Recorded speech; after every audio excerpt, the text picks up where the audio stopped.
Shalom, selamat pagi. Tuhan memberkati kita semua. Mari kita tetap rawat hati kita, jaga hati kita, karena kondisi hati kita akan menentukan kondisi kita, masa depan kita, situasi kita. Dan saya percaya bahwa dengan tetap tekun membaca Alkitab, karena Daud berkata, "Kutaruh firman-Mu dalam hatiku, supaya jangan aku berdosa kepadamu." Dengan apa seorang muda dapat mempertahankan dirinya bersih kecuali dengan firman Tuhan? Karena itu firman Tuhan membuat hidup kita dibersihkan, disucikan, dibawa kepada pandangan dan pola Allah. Karena itu kita tetap membaca Alkitab, firman Tuhan yang adalah sumber untuk hati kita, makanan rohani kita. Karena kita hidup bukan karena roti, tapi karena perkataan-perkataan yang keluar dari mulut Allah. Karena itu bacalah Imamat pasal 4 ayat 1 sampai Imamat pasal 5 ayat 19. Baca Markus pasal 2 ayat 13 sampai pasal 3 ayat yang ke-6. Lalu di kitab Mazmur kita baca pasal 36 ayat 2 sampai 13. Dan untuk hikmat kita yang selalu kita pelajari dari kitab Amsal adalah Amsal pasal 10 ayat 1 sampai ayat 2. Boleh baca itu. Dan hari ini kita akan kembali belajar bahwa proses ilahi, proses Tuhan akan menimbulkan, melahirkan karakter ilahi.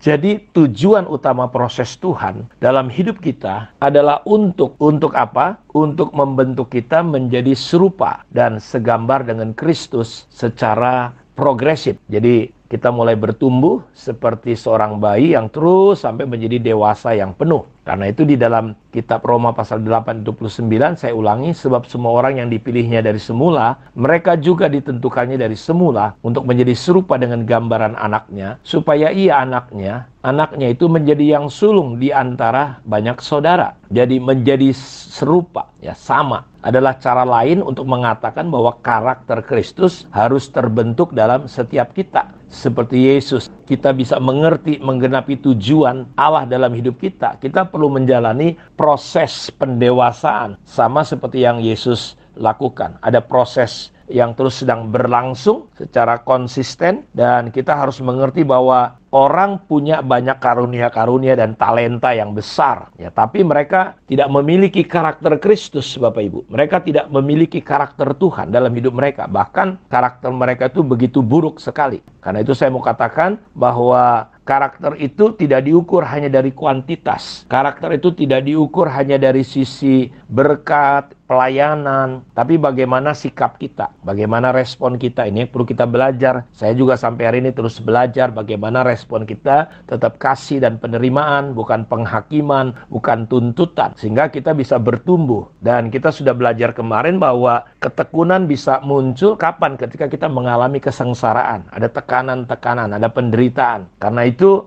kesengsaraan, penderitaan itu, tekanan itu menimbulkan kita kebergantungan dengan Tuhan. Sehingga ketika kita bergantung dengan Tuhan, kita di situ dapat pembelajaran.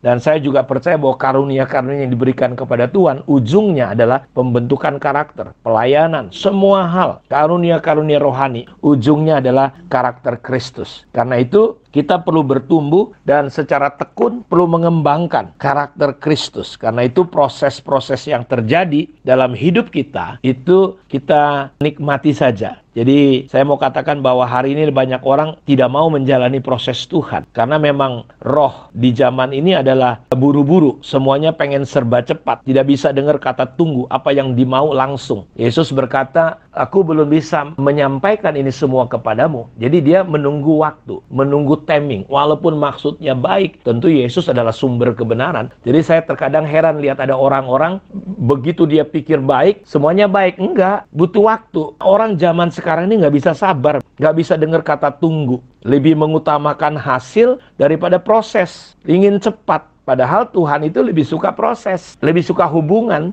Karena itu saya mau katakan bahwa jangan sampai kita terjebak dengan dosa akhir zaman ini. Jadi tidak banyak orang yang bersedia untuk belajar, menunggu, sabar, tunduk pada masa pertumbuhan pribadinya. Ya, akibatnya apa? Banyak sekali orang-orang yang berkarunia tapi tidak berkarakter. Banyak sekali pemimpin-pemimpin yang kekurangan karakter yang besar. Sehingga ini menyebabkan kapasitas kita kecil. Baik itu di gereja, baik itu di masyarakat. Bahkan bayangin kalau pemimpin-pemimpin itu cenderung tersakiti atau enggak sembuh jiwanya. Apa yang terjadi, saudaraku, dengan nasib gereja, nasib orang-orang yang dipimpin? Kita sudah tahu ketika Hitler jadi pemimpin, dia terluka, enggak sembuh lukanya, dia bunuh 6 juta orang Yahudi. Karena itu banyak orang-orang ingin memperoleh posisi pemimpin dengan mengambil jalan pintas yang nggak etis, tidak mempersiapkan mereka untuk belajar, hidup di bawah tekanan dan godaan. Sedikit yang bersedia menjalani proses pelatihan untuk menjadi pemimpin yang efektif. Hasilnya, dia jadi pemimpin abal-abal. Hasilnya kita tidak memiliki para politisi, pemimpin, baik itu di dunia sekuler, baik itu di dunia gereja. Akhirnya apa yang terjadi?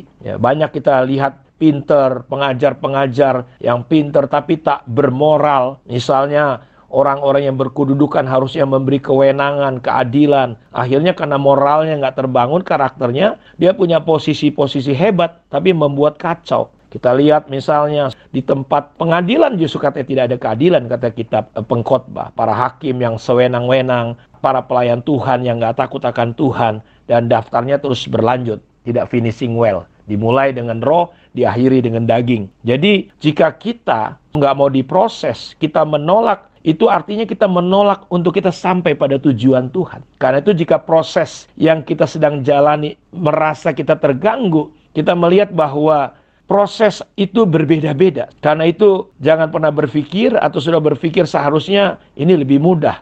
Atau sudah berpikir atau kita abaikan saja. Oh, ini akan memperlambat. Enggak, saudaraku. Saya percaya Tuhan itu tepat pada waktunya. Proses satu orang tidak akan sama dengan orang yang lain. Setiap kita dirancang untuk karakter kita terbentuk secara pribadi dan targetnya adalah menjadi seperti Kristus. Karena itu setiap kita unik. Karena itu berhentilah membandingkan diri saudara, proses saudara dengan orang lain. Fokuslah kepada proses saudara. Jadi saya mau tekankan, jangan pernah memberontak terhadap proses Tuhan. Karena kalau kita berontak, berarti kita melawan Tuhan sendiri. Dan kita melawan tujuan Tuhan di atas hidup kita. Pemberontak adalah mereka yang mencari pendapat orang lain untuk mencapai tujuan mereka, tanpa pernah menjalani proses wajib. Mereka mengambil jalan memutar, jalan pintas untuk mencoba mencapai keuntungan, tanpa harus membayar harga. Jadi tidak akan pernah ada mahkota tanpa salib. Dan ini sebuah hal yang sangat berbahaya sekali.